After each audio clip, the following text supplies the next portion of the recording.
Okay, we're rolling. Okay, this is an interview at the Hampton Inn, Elmsford, New York, 29th of September 2004, approximately 3:30 p.m. Interviewers are Wayne Clarke and Mike Russert. What is your full name, date of birth, place of birth, please? My full name is Stephen Lewis Weinstein. I was born 29 March 1948 in Newark, New Jersey. Okay, what was your educational background prior to entering service? High school graduate. Did you enlist or were you drafted? I was drafted, and within 30 days of being drafted, I enlisted. Okay. Did you have a choice on service? Yes, I did. Why didn't you went with the Army? Yes, I went Why? with the Army. They offered me something the other branches couldn't, and I thought I would take advantage of it. What was that? Well, I was a ham radio operator before I entered the service, and I wanted to work in communications. And only the Army offered me that chance. They said, we have a very elite group called the United States Army Security Agency, and you would fit in perfectly. And I said, let's give it a try. They said, unfortunately, it's a 4-year enlistment. I thought about it, and I said, okay, you got me for 4 years. And when did you go in? I went in for basic training July 11th, 1967. All right, where did you go for basic training? Fort Dix, New Jersey. They gave me a subway token, which got me up to the Port Authority bus terminal, and a ticket, and then I got on a bus. Next thing I knew, I was in Fort Dix, New Jersey. How long did you spend there? I believe it was 8 weeks. I mean, it's still a blur, because it was during the months of July and August, which were the hottest months, and it was an extremely hot summer, and they had to limit a lot of the basic training because of the heat. If it went above 90 degrees, they didn't want you out in the field or doing anything strenuous.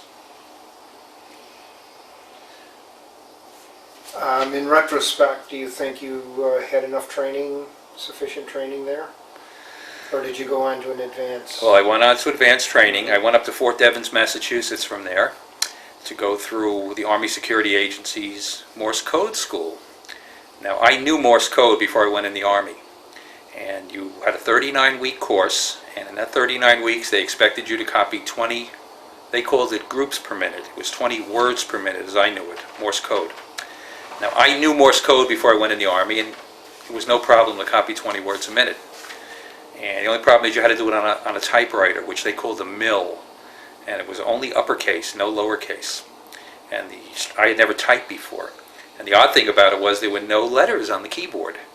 So I found myself looking down at the keyboard and saying, I can't do this. And I finally got the knack of it. And I went through the 39-week course in 4 weeks. And got promoted to Spec 4. So you went in basically knowing that you'd be into communications, and that's basically where you went through then? Right. I went in to become a Morse intercept operator. The MOS was an E-5 and that's what I was going to be trained for. And that's basically what I did. Okay, after Devens? Well, first of all, it took a while to get started in the course because they had to run a background check on you. You had to be able to get a top secret security clearance with crypto access. And unfortunately, my grandfather was born in Russia in 1892. So when they started doing a background check, they brought up the fact that he was born in Russia.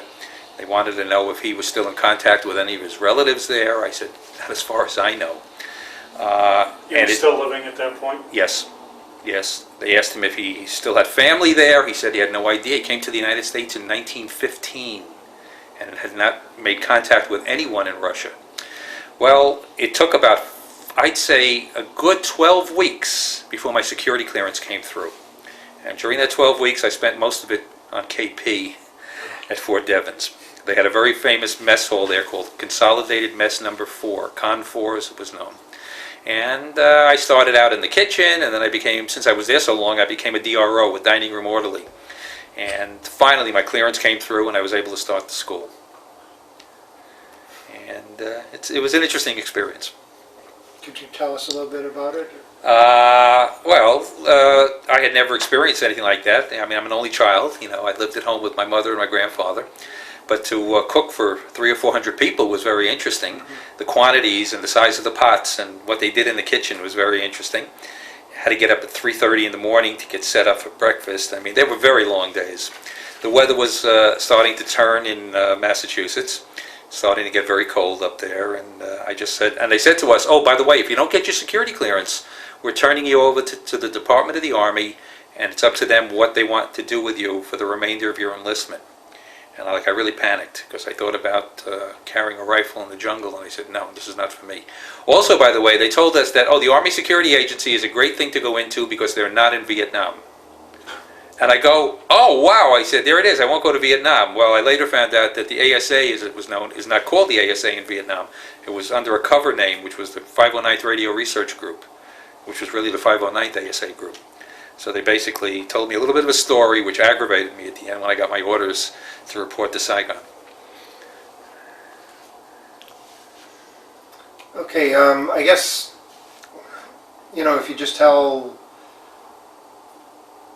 your training, your specific training, talk about that. Okay, well, like I said, I copied Morse code. I'd say 90% of the communications from the NVA and the Viet Cong were in Morse code. Their subordinate units all kept up with their headquarters in Morse code. They had certain schedules they kept, and we knew what frequencies they were on, and we would set up and listen on those particular frequencies at that time. Most of the communications were encrypted. They were in 5-character groups, which we in turn would turn over to the crypto guys who had the keys to most of it, and they were able to break the codes. Occasionally we would get a message in plain text English, which was very interesting, and that usually they were in trouble if that happened. I'll never forget copying one in plain text mentioning B-52s, and I literally froze because they were in the middle of a B-52 strike, and they were letting the headquarters know that they were being bombed. And we had, well, first of all, I'll go back a little bit. I got sent to Vietnam in April of 1968. Okay, way ahead of my class, because I went through the 39-week course in 4 weeks, and I got promoted. So I was basically in Vietnam already almost 6 months before the rest of my class came over. And, they put me down in front of a typewriter, and we had 2 Collins R390 receivers, and they would give you a list of frequencies that you had to monitor, and you would copy what they were sending. And we had 3 tricks, as they called it. They were 3 shifts. And you worked 8-hour shifts, usually worked 7 days a week, and you got a day off. And then you would rotate. Sometimes you'd work 4 to 12, sometimes midnight to 8, sometimes 8 to 4. And at the end of the time, they would take all your copy from you, everything you typed, and they would in turn give it to the crypto guys who would go over it. Sometimes guys would send a lot of traffic. In other words, they were sending orders to the subordinate units, to relocate here, relocate there. I later saw some of the copy after the codes were broken. And sometimes you could spend your entire 8 hours just copying one guy. It happened to me several times. I must have had over 200 sheets of paper from just copying this one guy for almost 8 hours. In fact, I took a break. Somebody took the headphones from me and took over for me so I could go to the bathroom and get something to eat. So he's basically on the radio for 8 hours himself, That's sending... right. Now, I had a lot of respect for their communications people, and I always said to myself, I wonder what the person on the other end looks like. And, to sit there, like that, he's probably in a hole somewhere in the jungle, and he's sending this information. And then they developed a new tactic. We would copy them, and all of a sudden they would just disappear. They would change frequencies on us in the middle. It's like they had prearranged to go to frequency B. So we'd have to find them again. But in the meantime, we would miscopy. So my first tour in Vietnam was at Pleiku in the Central Highlands. I was with a unit called the 330th Radio Research Company. And we had one of 3 setups in Vietnam called Project Wideband. And it was very highly classified at the time. We couldn't talk about it. What we did was we recorded entire frequency spectrums. In other words, we had special tape recorders that would record an entire spectrum of frequency and date it so somebody could go back at a later time to that frequency and that time and find the guy. And then when he changed frequency, they could actually go back and find them and then turn the tape back and get the missing copy. It was an incredible thing. I couldn't believe that it could be done. And I later ended up working on Project Wideband. In fact, at Pleiku it was called Project Mustard. They were all 3 of them in the country were named after spices. One was coriander and the other was allspice.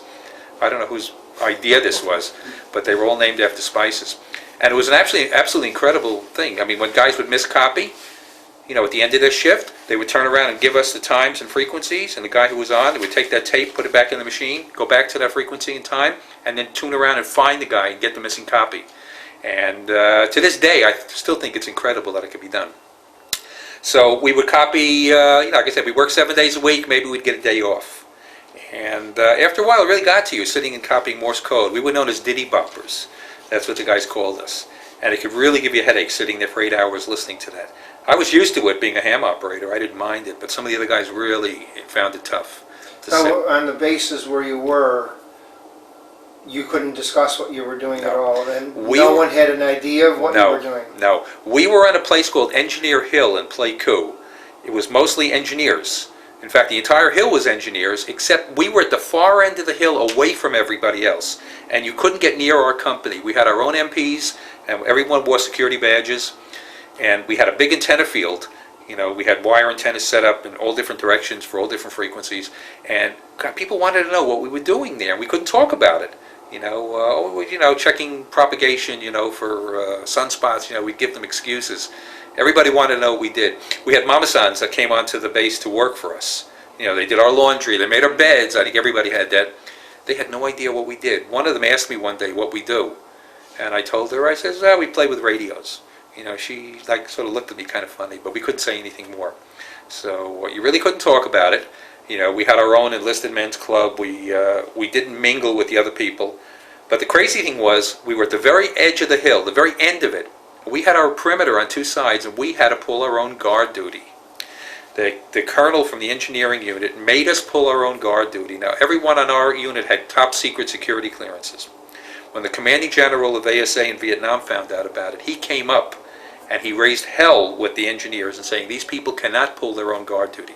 If one of them is captured, there's big problems. So they ended up giving us our own guards. I used to pull guard duty. You'd work all day and then you'd spend the night sitting in a bunker there with a 50 caliber machine gun. And the next day you'd have to go back and copy code again. So, it was really bad. You had to be Spec 5 or above not to pull guard duty, or E-5 or above. So finally we got our own private guards, and they put an APC down there and a couple of 40 millimeter anti-aircraft guns around the perimeter, and that was it for guard duty. Now, when you were receiving these radio transmissions in code, were the messages legible? No, all encrypted. They were in groups of 5, usually numbers, okay? Sometimes they would actually mix letters in with the numbers. Mm-hmm. And we learned to copy 5 and then a space, 5 and then a space, and you would copy 5 groups of 5, a double space, then another group. So we double spaced between it, so this way when the crypto guys broke it, they were able to translate it. Now what would happen, at least 2 or 3 times a year, the North Vietnamese would change their codes. Mm-hmm. This was sort of similar to what happened in World War II with the Germans. And when they changed their codes, we immediately, they knew there was a problem because they couldn't break it anymore. So we had to rely on captured documents from guys out in the jungle who actually overran bases to get the papers we needed to get the codes. After a while, the crypto guys actually broke out a sequence. They knew what the next code was going to be. And they used these sheets called rotas. I remember, I don't know where these names came from. And some of them had like one pay, every day they would use a different code. They had like a one-day pad. It was sort of like the Germans used it too in World War II. It was very similar. So they would change every day. You'd copy the guy in like 32516 one day was something else the next day. They were very smart. I guess they had an idea they were being copied, but I don't know if they ever realized how much of the stuff was being, broken. Now, you were with the Army? Were you under the CIA or? No, the Army Security Agency was the military branch of NSA. We worked directly under the National Security Agency. In fact, for years, the ASA actually had a detachment at Fort Meade, Maryland. But now ASA has since been disbanded. It's now called INISCOM. I forgot exactly what it stands for. It's at Fort Belvoir is where the headquarters are now. I was down there a few years ago for a reunion, and the commanding general at that time, believe it or not, was a Spec 4 with me at Pleiku. He's now a 2-star general. He's in the reserves, though. And when I looked at him and I said, "You look very familiar," I said, "Were you at Pleiku in 1968? He goes, "Yeah." Turns out we went over together on the same flight.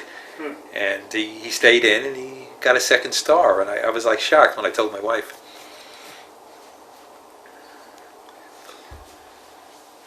Okay, Now, you said you did 2 tours over there. Yes. After my tour, well, the mistake, of course, I learned afterwards was by going through the 39-week course in 4 weeks, it left me a half a year ahead of everybody else. So I got sent back to a place called Vin Hill Farms, which was located outside of Washington, D.C., in a town called Warrenton, Virginia. when did you go back then? When You I went came in back, April of I '68? came back in April of '69, Okay. had 30 days leave, and then I reported to Vin Hill Farms. And basically what Vin Hill Farms was, we duplicated what we did in Vietnam with the tapes from the wideband setup.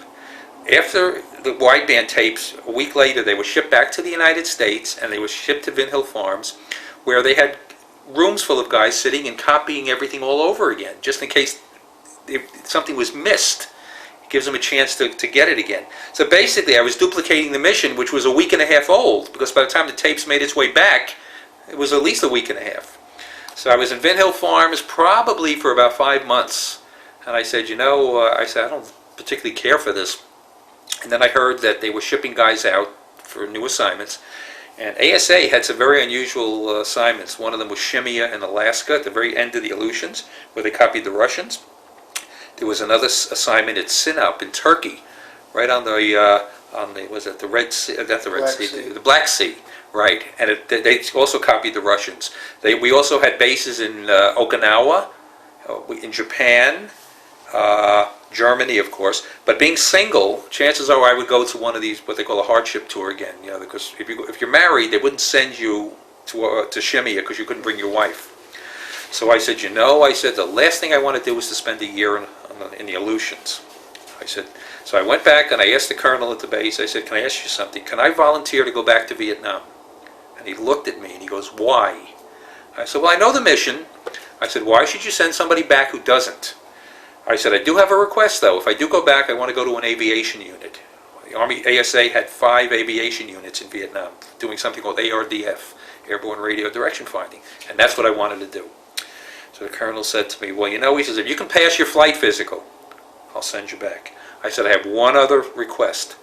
I said, when I get out in February, I'll have 5 months left. I want an early out. So he looked at me. He started to give me a hard time, make comment being from New York. All you New Yorkers are like. He said, will you do it? He says, you pass your flight physical. So they sent me to Walter Reed Army Hospital, took the flight physical, and the doctor who gave me the flight physical was very interesting. He was wearing his doctor's white robes, but I noticed his uniform was hanging up in the vestibule there. He was a 2-star general. He was the flight surgeon of the Army. And I was shocked when I found out that he was a general, but he was a doctor. And I passed the flight physical with flying colors. So then the colonel said, you can volunteer for the unit you want.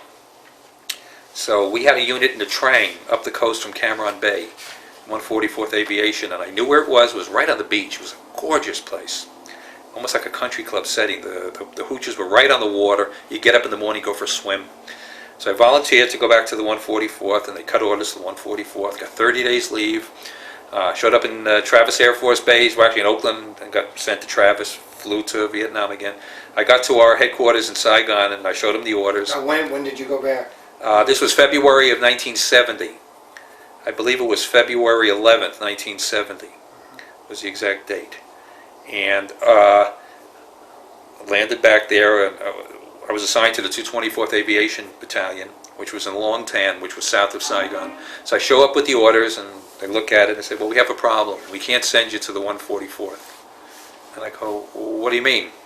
We need you at the 138th. And I go, where's that? They go, Da Nang.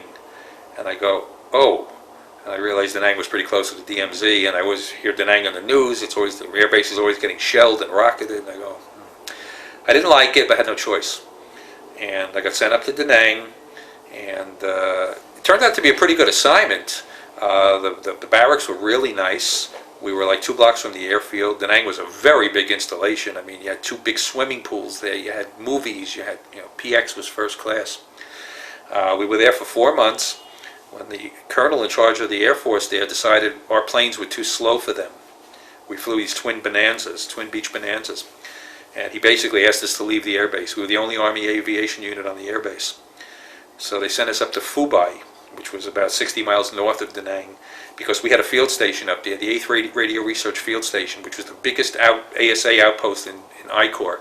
So they figured it would be nice to have us close to the 8th Field Station because all our copy went to them and all our information went to them. So they sent us up to Fubai, and I spent the 8 months until I got back flying out of Fubai. What can you describe the differences and what did you do this time over the first time? Okay, well, being in an aviation unit, the missions were 4 hours. So we had 5 different areas we flew. We flew south of Da Nang, down to Chulai in that area. We flew a mission in the Ashore Valley, going toward the Laotian border. We flew a mission along the DMZ. We flew one in the very north corner between North Vietnam and Laos. So basically what we did is, as I said, I did ARDF, which was Airborne Radio Direction Finding. And we would go up, and I would sit in between the pilot and the co-pilot in the back of the plane. I had 2 receivers. I'd find an NVA signal. I'd copy it to identify it. And then what we would do is we would DF that signal.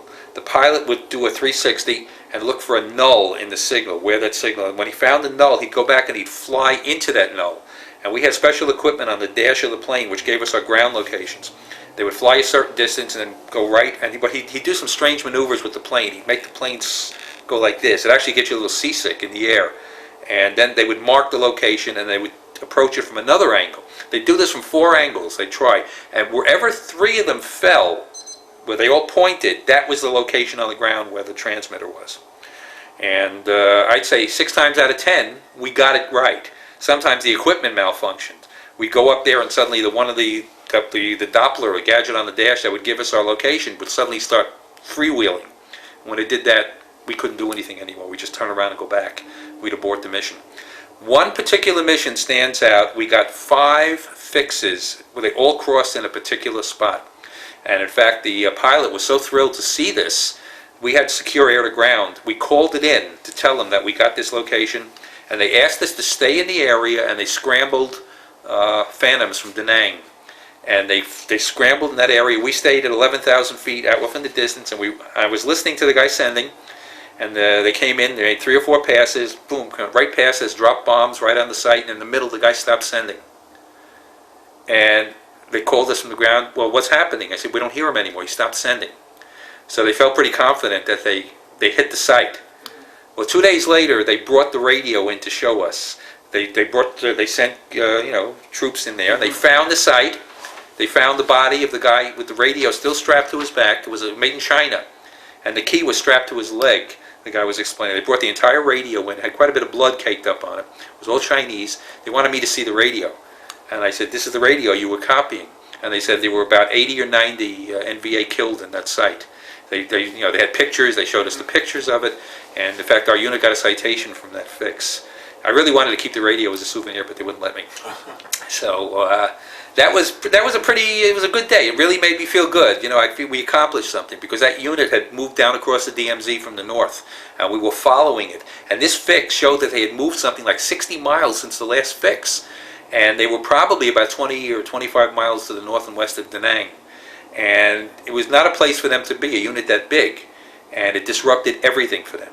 And I remember a 2-star general came up also to thank us. He sat in on one of the briefings and he wanted to thank us because it knocked that unit back. I don't even know what happened to them after that. So that was a particularly good feeling. Could you relate any other incidences, I guess? One other one I'll relate. I had about 3 weeks left to go in Vietnam, and I figured I had been there already a year and 11 months. Mm-hmm. It's getting short, as we all know the term. We were short timers.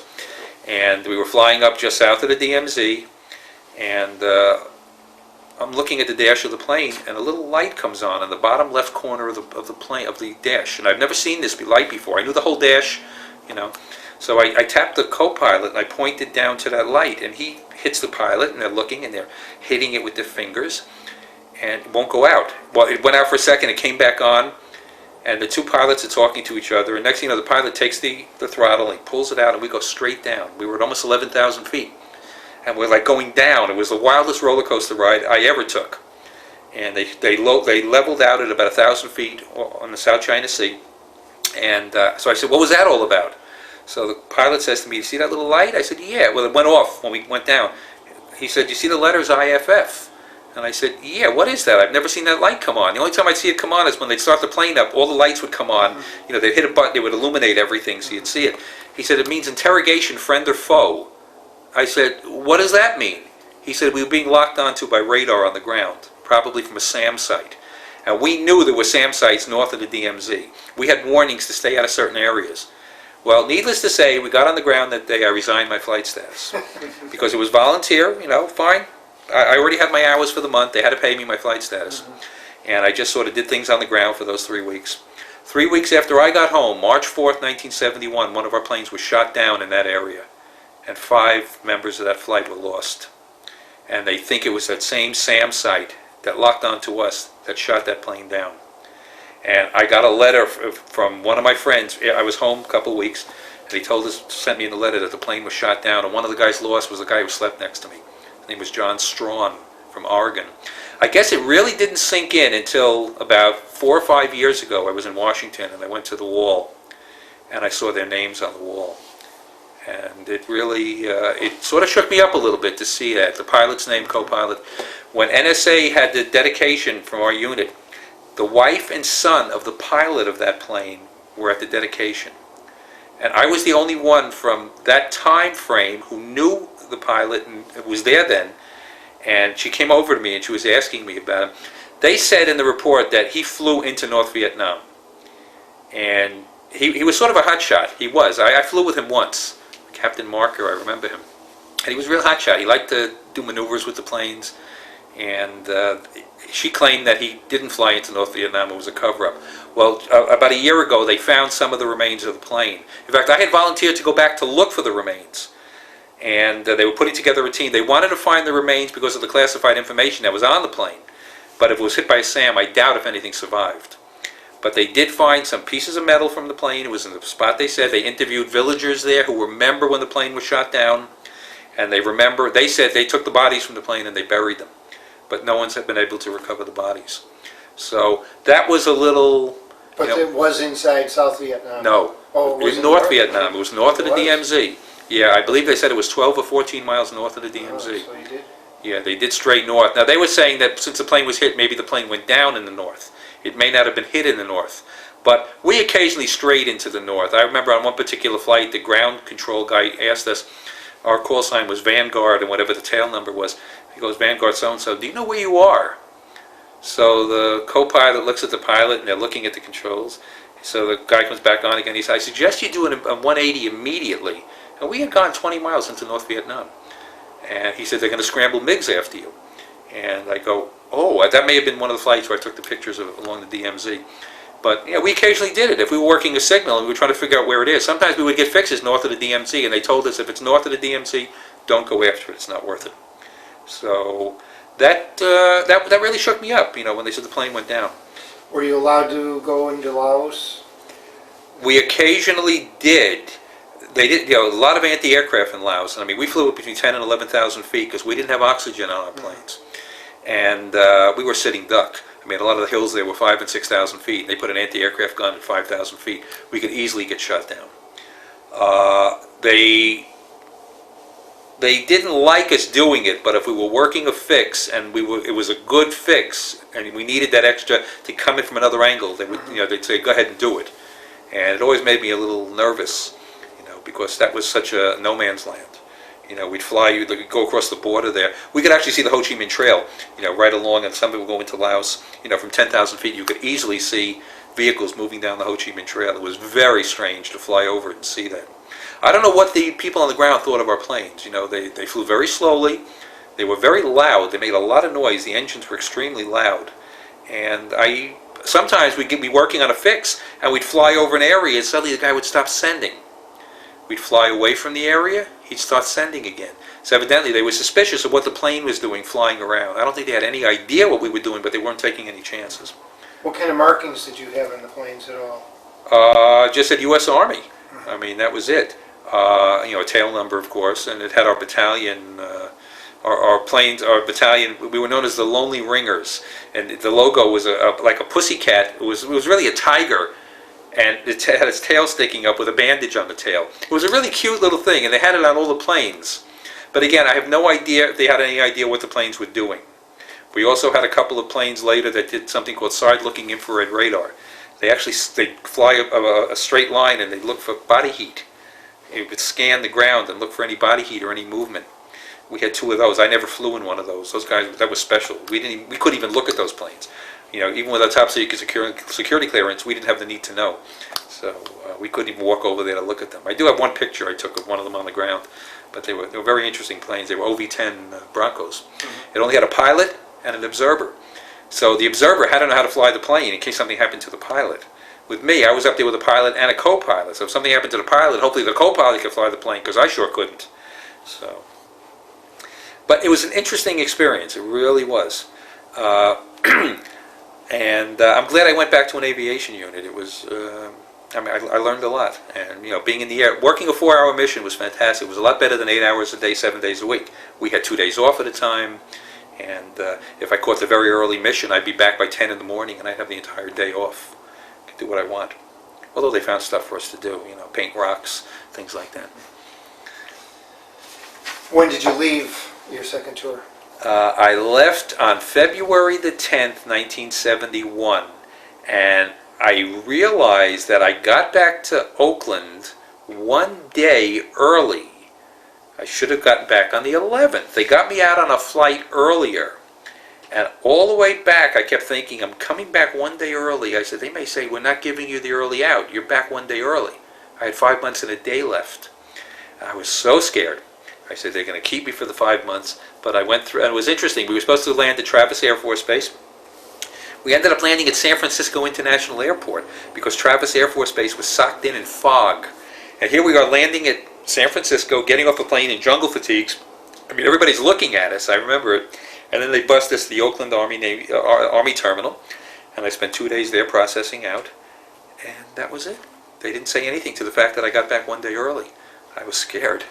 I said, that's it. They're going to have me there for 5 months, and they're going to do what they want with me. But it didn't happen. And I don't think they could get me now.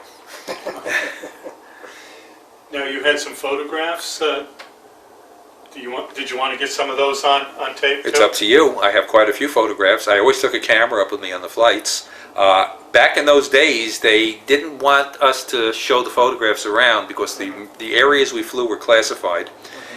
They didn't want anybody to interpret the pictures knowing where we flew and why we flew in those areas. But I always took a camera up on the flight with me because I just thought it was interesting. A lot of times we could spend 4 hours up there and not hear one signal. So we just fly around, like you're sightseeing. We draw a line from one point and we go up and down that line, and then we fly across, and we'd fly over Quezon, for example, quite frequently. By that time, Quezon was abandoned already. There was a big bomb crater in the middle of the runway.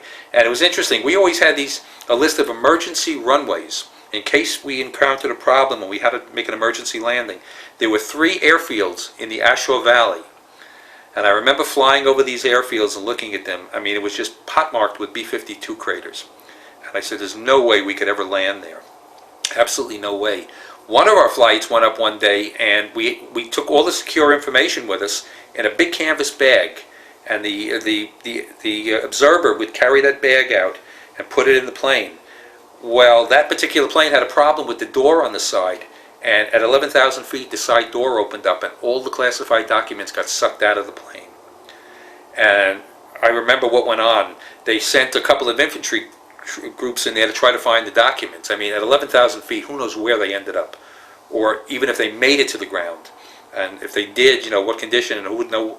I don't think they ever found them. But after that, we had to put the stuff in, lock the door, and then put masking tape around the edges of the door to make sure it didn't open again. So, a little scary to have that happen. Yeah, I do have pictures. I have quite a few pictures. Did you ever have orders, for example, when you were in the air with something like that, to destroy it if you were hit or something? Yes, absolutely. In fact, we carried we carried thermite grenades with us in the plane to destroy the equipment in the plane, to destroy the navigational equipment in the plane, and also to destroy the bag. We had I forgot what it was. It was some sort of an incendiary grenade that we took up with us in the plane that we carried in that bag. And it was up to me, the observer, to destroy that, to make sure nothing happened to it. We also carried a little device up there called a KY-28, and that was our secure air-to-ground. And I used to bring that unit up with me to the plane. It would sit in a frame in the back of the plane, and I would plug it in. Every day it would be keyed differently, so the secure air-to-ground would be different every day. It was my responsibility to make sure that that was brought out, that it was plugged in and working. And then I had to bring it back with me. And that also had to be destroyed if something happened. If the plane went down, that definitely could not fall into anybody else's hands. And now, things are so different. It's like antiquated compared to the way things are now.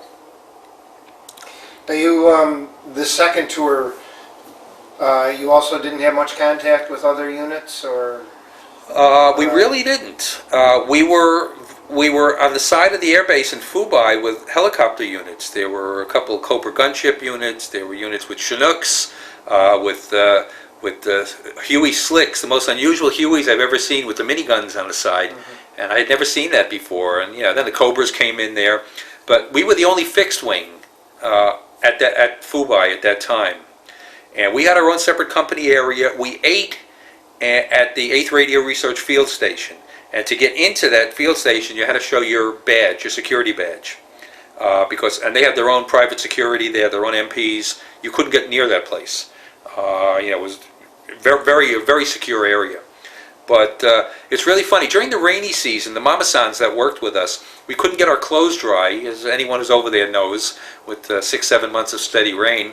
I'd have a 300-watt light bulb going in my locker to try to keep my clothes from turning moldy. But we used to take our wet clothes with us up in the plains. And we'd get up to 10,000 feet, and we'd get above the clouds in the sun.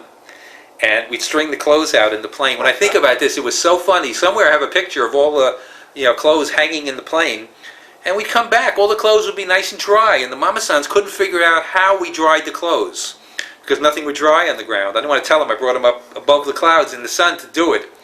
And when we left, they just couldn't understand it. Like, how do we do this? How you do that? They'd go, and I'd go, can't tell you. So it's sort of a chuckle now when I tell that. You didn't think of the creature comforts. After 6 months of steady rain, you were just so tired of dampness that nothing was dry, but at least we had nice, dry, warm clothes. Were you aware of the anti-war movement back home? Yes, I was. What were your feelings? I was the only one of my friends. I had 6 very close friends. I was the only one who went in the service. All of them went on to college. Now, 2 of them got drafted, and one of them got into the reserves somehow. I think his father pulled some strings somewhere and got into the Air Force Reserves here at Stewart Air Force Base. The other one went to Canada, and he stayed there until they granted amnesty. And we're still friends. He didn't know how I would take it. I said to him, look, if that's what you wanted to do, I had no qualms with it. I went, maybe if I was a little older and a little wiser, I would have had second thoughts about it. But at that time I wasn't. I did what I had to do, and thank God I came home in one piece. So, 58,000 names are on that wall in Washington. And every time I go down there, I look at that and I think about what those people could have done now, and tens of thousands more who were dying afterwards. So. Now you went back to Vietnam. Yes, after. I've been back twice. When did you go back? Okay, first of all, as I said, I'm a ham radio operator. This past July was 40 years that I got my ham license in high school. One of the things I always wanted to do was to operate ham radio from Vietnam. I just said I wanted to do this. Vietnam had about 2 or 3 radio operators, and most of them were Russian. Very difficult country to talk to. And for 10 years I was sending letters to Hanoi asking for permission, and they could get a very polite letter back, no, not at this time. When President Clinton established diplomatic relations with Vietnam, I sent the letter off again. And they said, a little more favorable now. Meanwhile, I had spoken to a Japanese fellow in Saigon named Hiro. And I said to Hiro, I said, can you help me get a license? So he says to me, fax me the front page of your passport and a copy of your ham radio license. Which I did. I faxed it directly to him in Saigon. And he says, let me see what I can do. My wife and I went on vacation. We were in the Caribbean for a week. I come home, and my fax machine spit out a report. And on the report, the last number it said Saigon. Or actually, it actually said Saigon, Vietnam on it. And I'm going, who sent me a fax? And I looked around, and on the floor was a fax with a copy of my ham radio license and Vietnam call sign. And it was good for 10 days. This was February, effective March 20th to March 30th.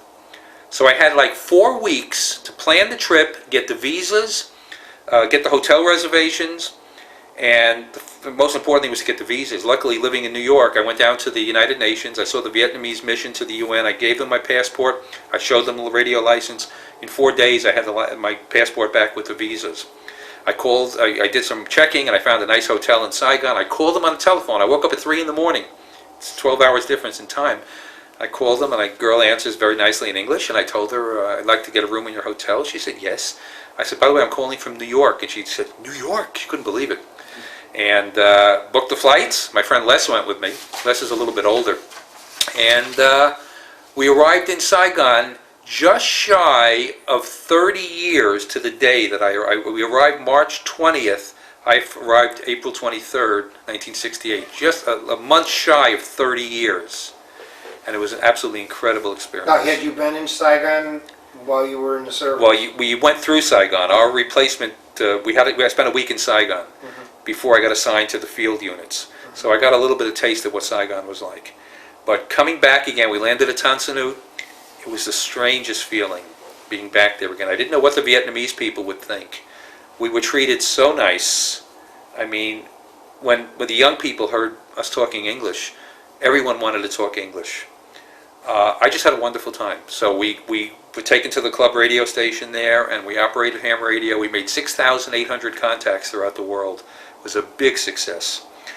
We opened the door to ham radio in Vietnam. Now, a lot of Americans have been there. More are going to operate radio and to tour the country.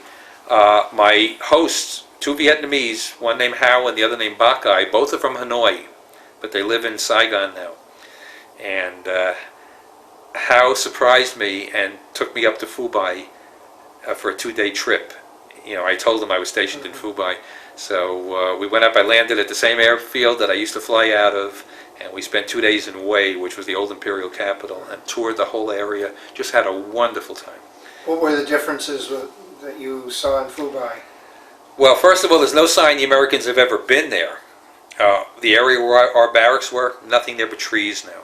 I just stood there looking at it. I couldn't believe it. In the 8 months I was in Phu Bai, we very rarely went into Hue. Hue was not a very safe place, and they warned us about it. The closest I ever got to Hue was about a half a mile. I remember driving in that direction and then turning around because they warned us not to go into Hue. There was a lot of, sort of like what's going on now, insurgency. A lot of, Americans that are getting shot at. I said, it's the last thing I need. There's still a lot of signs of the war there. We toured the Citadel and the old imperial capital, and we were walking around there. When I came to this wall and I was looking at it, you can see just pot-marked with bullet holes. And I said to my friend Hao, I says, "This is bullet holes." I said, "From shooting." He said, "Yeah." He says, "A lot of shooting here."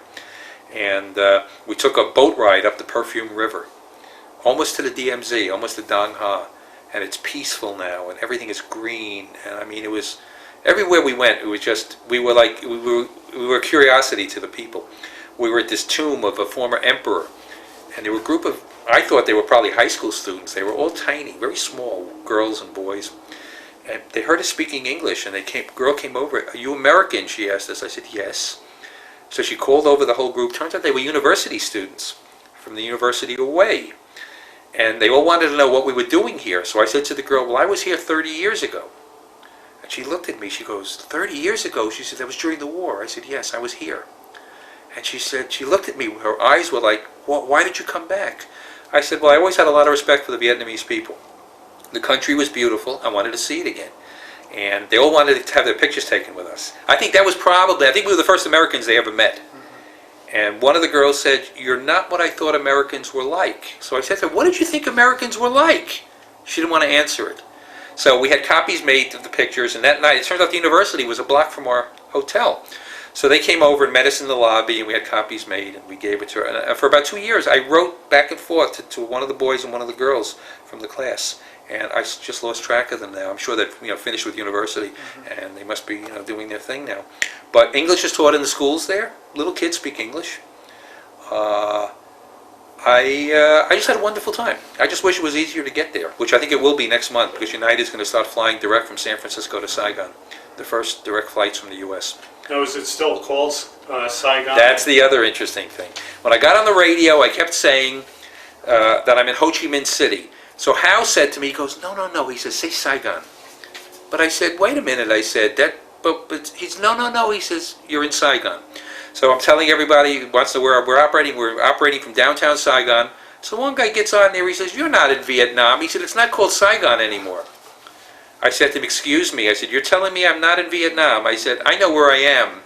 I said, it's still Saigon. The airline ticket, the code is SGN, which is Saigon. I mean, it's still called Saigon. You go into the post office there, the general post office, big picture Ho Chi Minh hanging on the wall. You know, didn't bother me. I had such a good time that a year later I took my wife back on a second trip. I felt it was safe enough. And she had such a wonderful time. She could be walking in Saigon. Some of the streets are tree-lined, set up sort of like Paris, because the French built all the streets. She said, I can't believe I'm walking in Saigon. I mean, it's just incredible. I met so many Americans living there.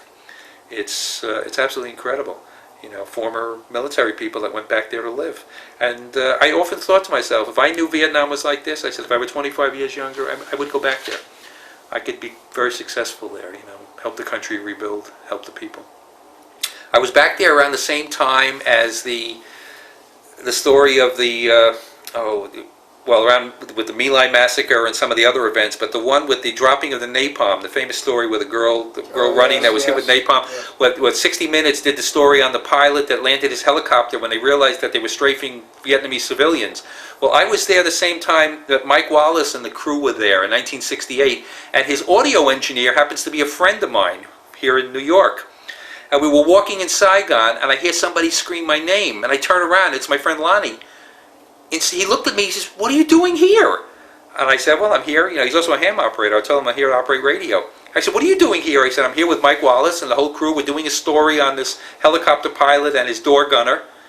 I said, you're kidding. And sure enough, they did the story. I had just gotten home when the story was on TV, and I saw the story. They went back to the village, you know, and they interviewed some of the civilians that were there.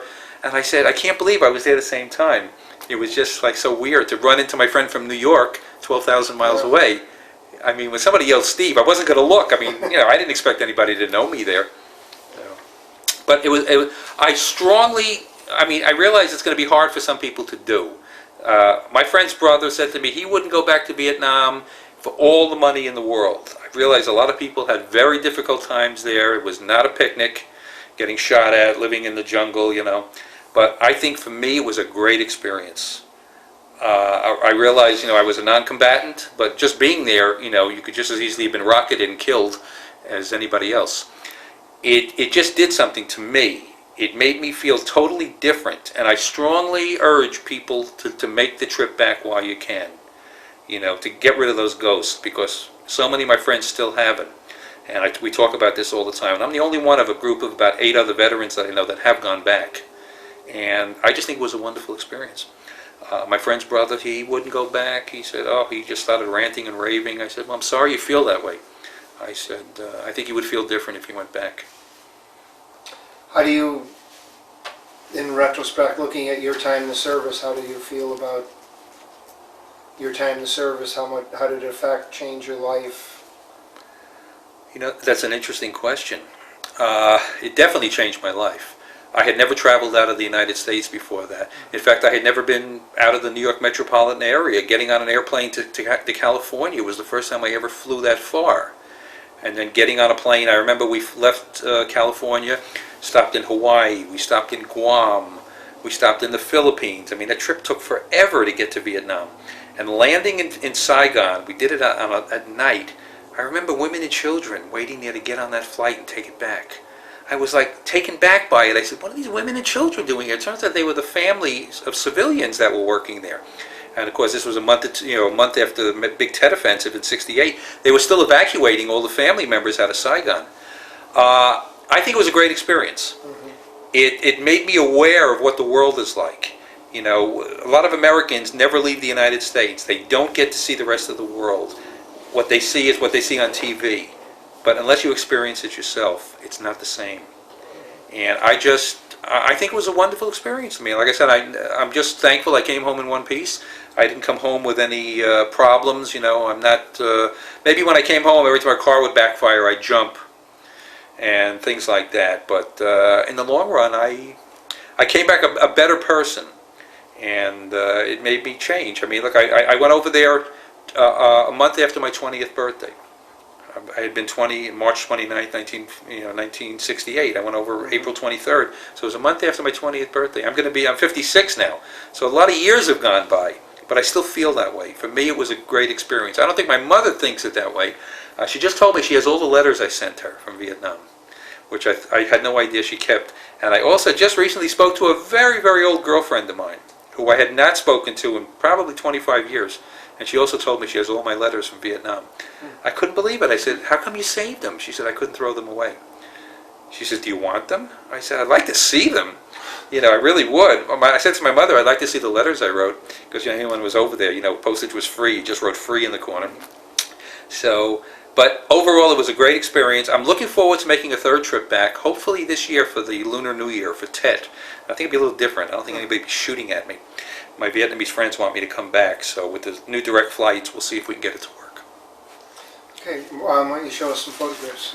Okay, well, I don't know if you want to see new ones or old ones. Well, you can show us some of each. Okay, well, let me take this out, and I'll pull this book out so you can get an idea. This is from my trip back this time. I don't know how you want to put this. I think that would be interesting to look at. Oh, I don't know. I mean, do you want me to? The bloodshed, yeah. Yeah, I don't know how you want to do this. The bloodshed first. If you just fold it and hold it up in front of you. Okay, this is a very interesting. I don't even call it a document, or a very interesting piece of.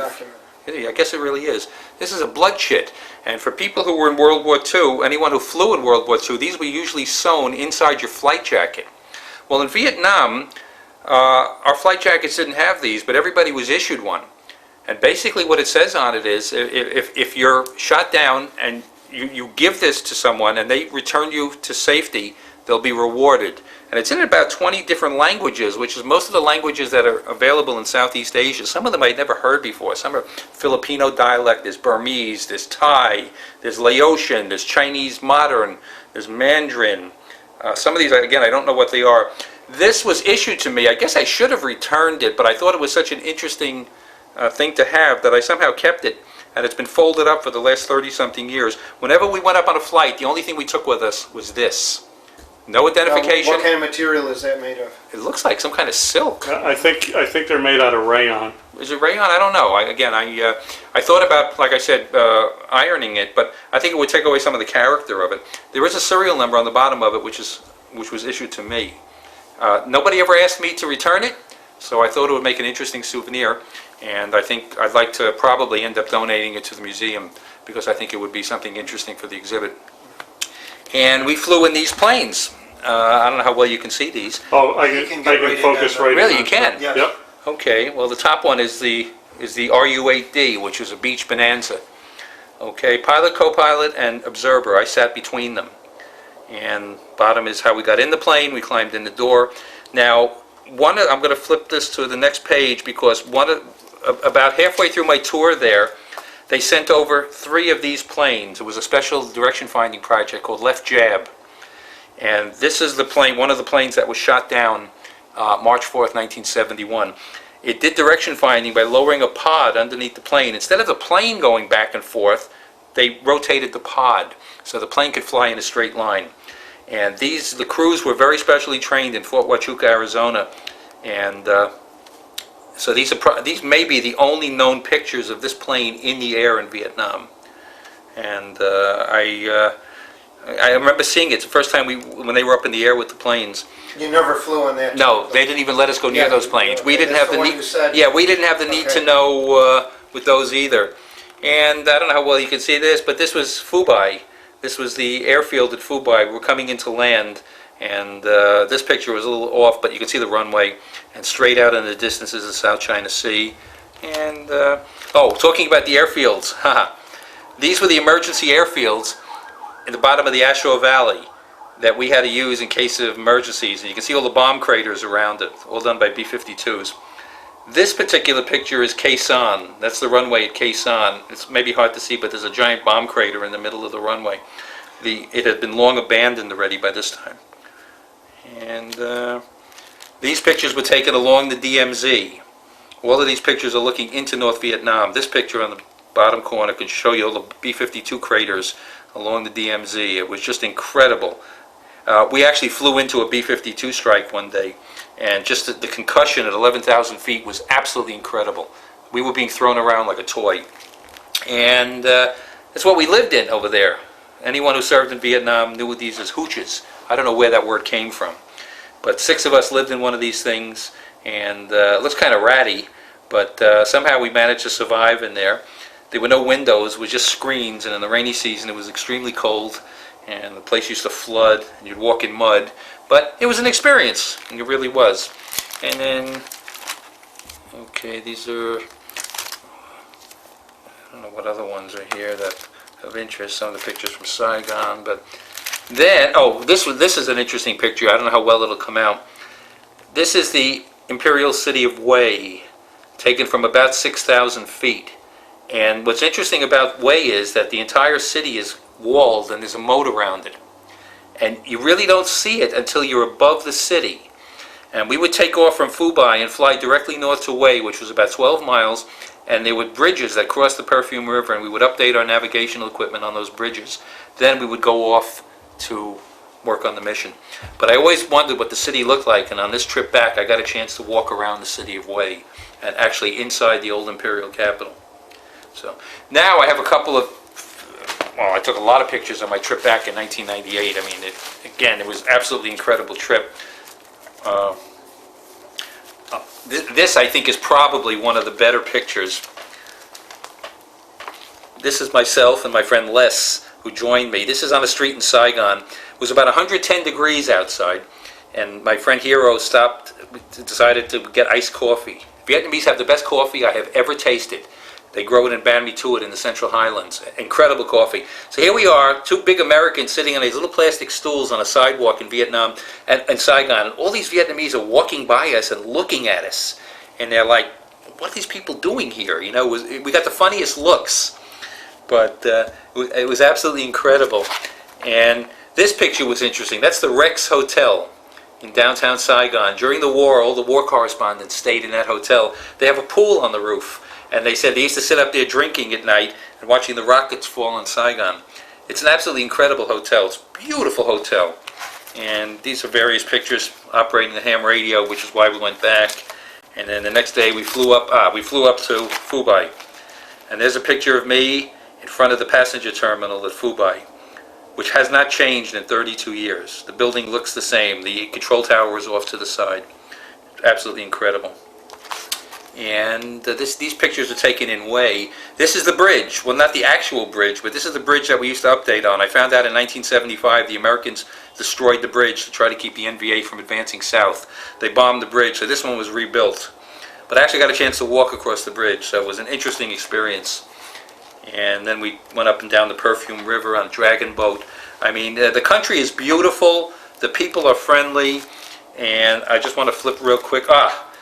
Outside the old city are American tanks and howitzers.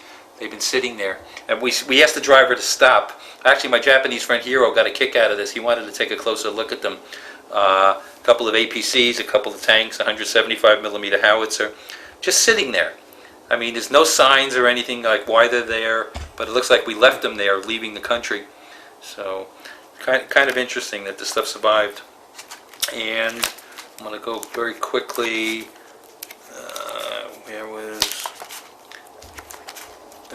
We went back into Saigon, but what I wanted to get to, the old American embassy in Saigon. Now this had been closed off. I mean, I'm sure everybody's seen enough pictures of people being airlifted off the roof of this thing.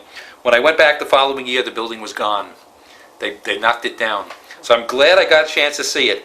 And here's a picture, here's the helipad on the top of the building where a lot of the people were rescued out of there when Saigon fell. This is the presidential palace.